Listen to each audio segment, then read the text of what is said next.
Picture in East Yorkshire, but let's head to Westminster, where MPs have been digesting the main points. Our political correspondent Charanpreet Kaur has also been looking at the details. Charanpreet, is there anything to be optimistic about in the spring statement?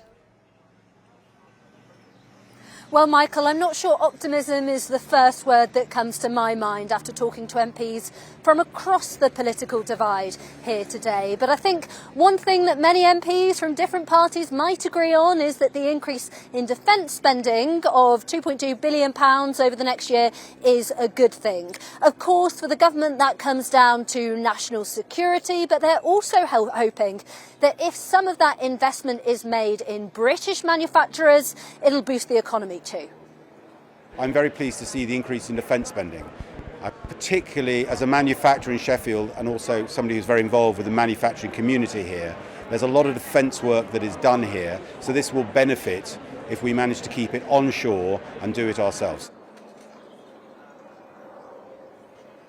National security does, of course, affect all of us, but not all of us can expect this to boost business for us. There were protesters out here outside Parliament earlier today with placards that said things like "cut war, not welfare." And I think that really underlines the fact that the 3 million people who are set to see cuts to their welfare payments, a boost to defence spending won't really be much of a comfort. All in all, welfare spending is set to go down by £4.8 billion, including a new announcement today that the health element of universal credit payments is to be reduced by 50% and frozen for new claimants.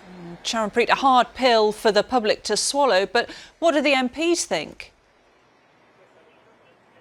Well, Laura, I think it's a hard pill for Labour MPs to swallow too. It's pretty difficult as a Labour politician to stand up and defend welfare cuts. It's not what the party is supposed to stand for, and it's expected that the government could see a pretty big backbench rebellion when these policies move through Parliament. I mean, talking to MPs in the Houses of Commons earlier today, I did find it was particularly difficult to get Labour MPs to stick their head above the parapets and talk frankly about what's going on. Of course, on the flip side, it's an own goal for the opposition parties and for the Conservatives and Reform UK, plenty to say against these changes.